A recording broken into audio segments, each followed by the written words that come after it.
Hey YouTube, it's Pump. Today I'll be going over my 24 Atal'Dazar and going over all of its difficulty points with timestamps throughout the video. I will link a paste bin to copy this route in the description below. So on Tyrannical, you're going to mostly see routes directly run straight to Razan, the first boss, and this is the way you do it. You start on the left staircase and then just run all the way down. And then you're going to come down here and pop Lust on Pull. And then we're just into CDs, bursting it all down. The only two mechanics this boss has is Terrifying Visage, which is just a hide, and then he chases somebody around, and if he reaches you, he will eat you and kill you, unless if you get Bop. Bop will immune you, or I think there's some other ways to do it, like Rogue can maybe evasion it. I'm not entirely sure all of the cheeses for it, but there are ways to make him eat you, but not actually eat you. Mages can ice block it if you're taking ice block, but we want ice cold, so just run, lol. I'm going to speed through this because it's just the same thing over and over again. It's just, you do a hide, and then you run away from the boss if you get it. Ideally, it picks a healer every time. There is not a whole lot to heal on this fight as a healer. You're kind of AFK, so. After this boss is dead, then we run up the stairs, and we're dealing with the first annoying mobs. On Fortified, these guys can actually just randomly one-shot you. You have to be careful with them. And it's worth noting that they cleave, so do not be on top of your teammates. So on top, I was on top of my evoker here, and we both get cleaved down when it should have just been one of us going low. So that was my bad, but I just ice cold, and then I'm immune to just about everything in the game. So thanks, ice cold. And with this route, we go to the left side packs. On Fortified, you would go over here and Lust first initially, and then probably run down to Razan. That's where you'll see route variations is on Fort. But for Tyrannical, this is pretty much the set in stone route. So here we're just looking to chain CC the bubble AoE as much as possible. Any kicks are good here, but once this bubble goes up, then you have to move the mobs out of Flame Patch, and then you get a sad Fire Mage. But, yeah. This pack does have Juggernauts, so Juggernauts will pick the furthest range and charge at them. So ideally you want to have one ranged baiting far away, and then the rest of the range to go stack near melee, but not between the charge and your range that's baiting. Just watch your feet and have one range stand far away and bait, and you should be fine. Our Demon Hunter was kind of bad about using his CC sigils throughout this dungeon. I think that one of the most crazy things about Demon Hunter is their ability to chain CC. We didn't really see it much from this DH, but good DHs, you'll see them just run down packs and have them not use abilities like ever. I fully expect Vengeance Demon Hunter to get nerfed some point soon. Their damage is still too crazy, but... So now we're over to the Totem packs. On Tyrannical weeks, we decide to focus the Totem and kill it first, but on Fortified weeks, especially at high keys, you'll probably want to kill the mobs first and then focus down the Totem, opposed to just immediately bursting it, because the Stalker in this pack does Fan of Knives, I believe it's called, or Fan of Blades, something like that, and that's just unavoidable damage that hurts a lot on Fortified. But for Tyrannical, it's enough for a healer to handle it, but you have to have a really good healer if you're going to kill the Totem fast on a Fort week. These mobs don't really do anything special. They're just shield bashing, and sometimes they put up a shield. We can Dragon's Breath it as mages, and it knocks them out of it, so that's nice. But I like skipping these packs. I hate these Totem packs a lot. I would rather do the pack in the middle with the Dinosaur and the trash on the left side with the Juggernauts.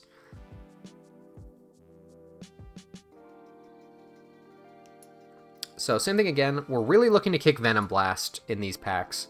Venom Blast on Fort can deal upwards of 600k a cast. I've seen it just about one-shot people, even at my eye level. Like, I'm 482 in this key, I believe, and it just trucks. So kicking Venom Blast and kicking the Hex when it goes out is your most important kicks in these packs. So that Bulwark gives them all DR in there, so I try and knock them out. There's a Venom Blast. See, it did about 2/3 of my HP, one Venom Blast. If it's on your tank, you can leave it alone, but if it goes on a DPS, you're very scared. See, we let a Hex go off, and now our Rogue is making sad Rogue noises, just standing over there in Narnia, not hitting anything. But the mob was almost dead, so sad. Fan of Knives, so there's two Stalkers in the upcoming pack, and Fan of Knives just straight up does like 200 to 300k every time it happens per Stalker. So it can become just about unavoidable damage, so that's why you typically wait to kill the Totem in some of these packs. So there's 2 Stalker packs on these stairs, and then I believe we pull it up to this next pack because it is a Tyrannical week, so we want to get through the trash as fast as possible, which we do. I'm opting to focus the totem because I think this healer can handle it. Just to reiterate, on any fortified week, you really want to consider waiting to kill this totem because when you kill this totem, the Honor Guard starts doing uncontrollable AoE, and this AoE on top of Fan of Knives plus Venom Blast will kill somebody, almost guaranteed. You have to have perfect CC lineups on every Venom Blast that goes out, and your healer has to be very good to be able to handle that on a fort week. After this whole pack's dead, except the Honor Guard, there's nothing really to worry about. Your healer's chilling. He does spew Watch Your Feet once in a while, but it's kind of fake. You have a grace period when you're on this bad as well before it starts hurting you, so that's very nice. So now we're on to this boss. You want to split up all your DPS into 3 groups. If you have an Augmentation Evoker, it's a little awkward. You kind of got to be looking around all the time, but you have to be looking around anyways to make sure that you're killing it evenly. So I'll fast forward through this in a second, but all you're doing is just DPSing down your totems and making sure that you all kill them at the same time. So in a bit I get off on my totem and go help whatever totem is low, and then I switch back and just make sure that they're all under 1 mil before you start killing them. And so now we're into the same repetitive process with this boss. We have Lust coming up in 80 seconds, which we do spend a full 80 seconds here, and then I pop Lust at the end. But so as a ranged, I'm baiting mostly in the middle. I want to take up as much space in the middle as possible while still holding while trying to place my existing green pool overlapping a green pool already. So I'm just hugging the edges, making sure I'm not touching bad. And you are able to inch move whenever a green puddle comes towards you. So I'm able to still hardcast SKB without standing in the green pool for too long, if at all. And I'm just trying to take up as much of the middle real estate as possible because pretty much every tank on this boss will just tank it a triangle to just get through space. So here I stand in green for too long, almost die because of it. You can see me press on my defensives now because I'm like, I'm kind of stupid, but that's the whole boss. You just got to be careful about your space and where you're standing. Pop your defensives throughout, it's just constant AoE. As long as you aren't standing in bad for forever, your healer should be able to handle it, and it's not that bad. So we were in Lust here, so I do the antsy Fire Mage thing and go and pull the mobs for him, because Mages in Lust, we want to do damage. And you can see me running away now because I got aggro. Not the consequences of my own actions, but hey, look at me, I got an extra couple mil out of that. So this pack has Bulwarks and Venom Blasts, and I think it also does Unstable Hex. Yep, there's Unstable Hex. So same things you want to kick. You want to kick Venom Blasts, and you want to kick the Unstable Hexes. Venom Blast, it's okay if a couple go off, especially if they're on the tank, but Hex is where you can see some problems, and Venom Blast on Fort will truck. So after that, you're back to the Sword packs.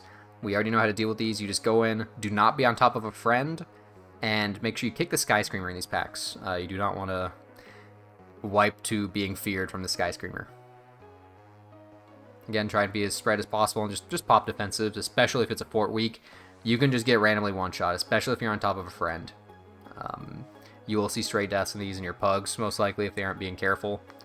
You will usually see this be a double pull, because as long as you're pressing defensives, the swords aren't that scary. They're going to get chain CC'd in everyone's abilities anyways, but... So I believe our tank chains this into the pack that's walking around up there, this dinosaur pack.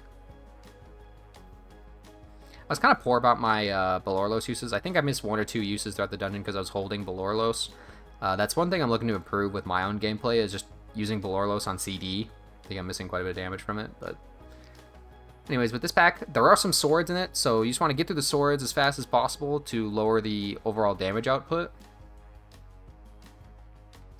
And then it's just a repeat of a kick from the guy with the gun. The kick is Dynamite, which you really don't want going off. And then your tank has to make sure he's tanking these dinosaurs facing away during their charge. This is quite a bit of a tank fight. The other dinosaur just does AoE randomly, and it's unavoidable, so you just pop a defensive if you're low when he starts thrashing. But as long as your tank is facing the frenzied charge away from the group, you should be completely fine. There's no danger on this pack on Tyrannical. On fort, that AoE probably trucks enough to where you want to track it and have a defensive for it every single time, or at least have a healer CD for it, because it trucks. It's no joke. So throughout this pack, we chain pulled the swords near the start, because again, there's not a whole lot of danger on this on Tyrannical weeks. This is just the boss week, so there's no real danger. And we're trying to pop a defensive every time the dinosaur does his little AoE. We chain pull another Sky Screamer, and then pull in the swords. Same thing we've already seen, we already know these packs. Even on Tyrannical week, these swords still hurt. They are no joke.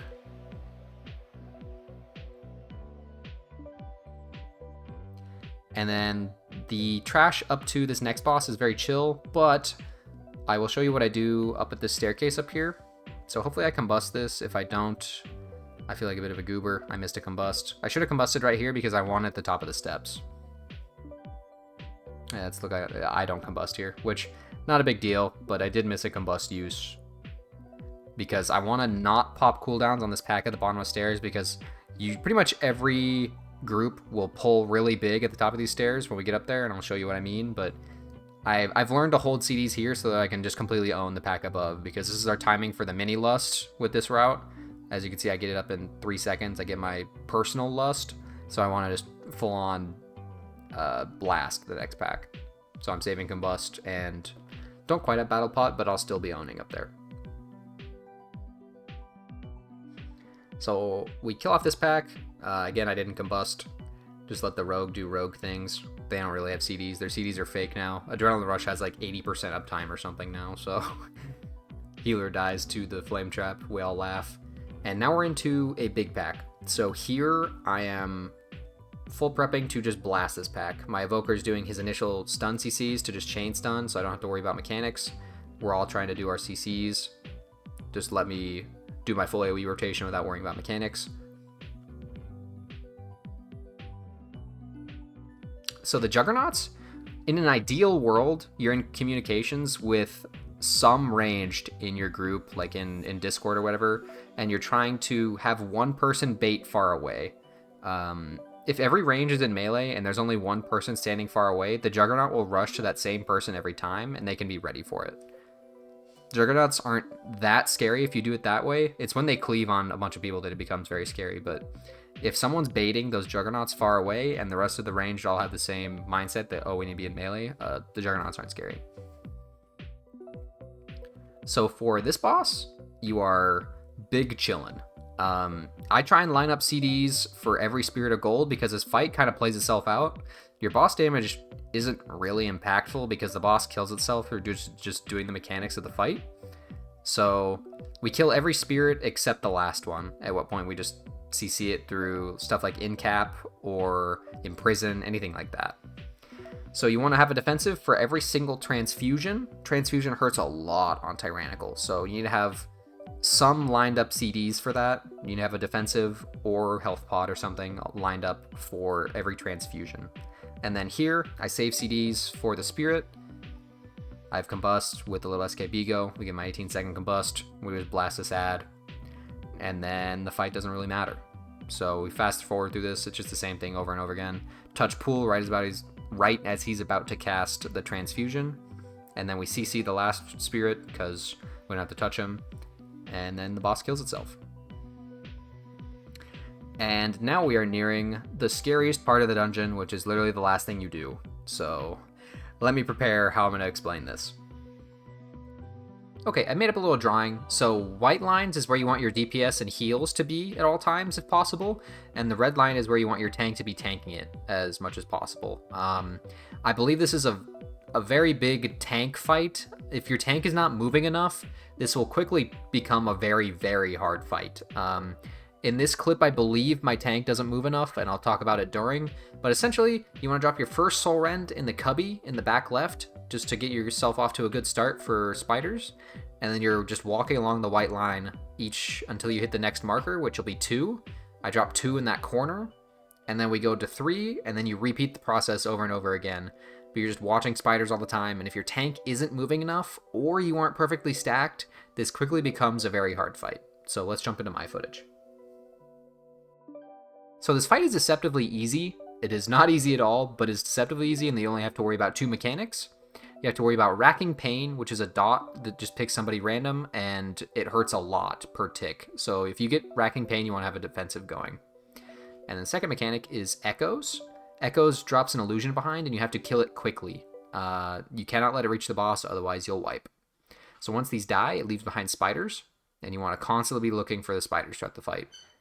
These spiders go active and inactive every like 5 seconds-ish, and you want to just constantly move along the white line that we had. So here, I don't think we move enough. This tank just decided to eat his own spider because it doesn't hurt him a whole lot. And then we should have gone one whole another quadrant, but instead we decide to drop in this corner because they'll go inactive in time, but we do not do ourselves any favors here because it's very stressful. So it's definitely correct to do the second one in the next corner. So yeah, as you can see, it's very close. And not only that, but when Echoes drops, your health is very scary. It does like 7/8 of your HP every time. And we're just narrowly dodging. And now I have Racking Pain, and it hurts a lot. So let's see what I pop here. I just kind of naturally tank it. My healer just carries me, it looks like. Oh no, I Ice Colded. That's why. Okay. So now we're walking along the line again. Racking Pain on somebody now. It's on me again. So I Mirrors. Mirrors was enough, it looks like. So now we're in this corner. We'll see what we do from here. A spider spawns in the corner. It kills my rogue, or he cheats because of that spider in the corner. So we do this awkward little like along the wall. Ends up being okay. And then another Racking Pain. I Ice Nova to make him not reach. Then I bonk. Good play, me. We kill him off, and now we're at least a little bit reset back to boss dam. And we get our Lust, and now I'm just trying to full pump while we can. So now we're trying to drop these next ones in the cubby, but we will get Echoes happening now. Oh, but a spider spawns on top. So you want to wait for that spider spawn before you move to the spot for Soul Rend. If we waited behind right there, we would have had this open cubby without any spiders even anywhere close to us. But we still are able to do this in the cubby. It's just sketchy, and because I'm a mage, I just say screw it, I'm getting out of here. I don't know about you guys, but yeah, if we would have waited behind there for that spider spawn, that would have been a lot safer. So definitely wait for Echoes to happen before. Echoes is what spawns the spiders. So once those Echoes have spawned, then you can move to where your soul spread or your Soul Rend spot is. Excuse me. So I'm trying to actively ping where I want to be for the Soul Rend coming up. There's no spiders near us. Racking Pain's on me again. I shield, that's enough. And now Soul Rend. Watch how much damage happens during the Soul Rend. Oh my gosh. Bam. I had shield up, so it was only like 4/5 of my HP, but at any higher key level, and it's almost one-shotting you at my eye level, which is wild. So now we're just letting those ads slowly die. I think this fight is just extremely hard on melee. Not gonna lie, this is a very hard melee fight. Melee dies. Yeah, I mean, it's a very hard fight. I don't even blame him. This fight blows for melee. So we're still just trying to inch along. Oh, that ad almost reaches inching, and we're back to moving. I just say aggressive move. The more you move this fight, the better. I think my tank was being super stagnant here. Soul Run is happening now, and I just ping this corner and hope he does a diagonal move. Or we CC these instantly. My Evoker Living Breaths, or whatever the CC's called, thankfully. And now we're back to waiting. Ugh, this fight's so stressful even watching it back. I hate this fight. I caught it there off of Racking Pain, I believe. That dodge just hurts a lot. Or I hit a spider. I didn't see. One more Racking Pain. And then we get the Soul Rends after, so we wait for these spiders to go inactive. And now we're trying to drop in this corner. But my tank is not moving. I'm literally typing. I'm like, please move the boss. Like, what are we doing? I think that it's hard to go wrong with a lot of movement as a tank in this fight. I think you want to aggressively move whenever you have any doubt in your mind that you aren't moving enough. And right here, he almost grips them into the boss, which, oh my gosh, I would have been so tilted if we wiped right there. But we don't. And I'm just aggressively moving. We have the rogue dead again. I mean, the tank kind of screwed the rogue right there. I don't know what the rogue was supposed to do. He was not moving enough. So now we get one more echoes, and then the boss is pretty much dead. At this point, I think I'm just calming, like, we just kill the boss. We just kill the boss. To my evoker. I was in comms with just the evoker in this key, and we pugged the rest, but thankfully we killed the boss. This boss is very stressful, especially if you're in any pug environment and not in good comms. I think that if you have a tank that's aggressively moving, this becomes a lot more chill. That'll do it for this video. If this walkthrough helped you at all, feel free to subscribe or check out my Patreon where I do log reviews. Thanks guys, and I'll catch you in the next video.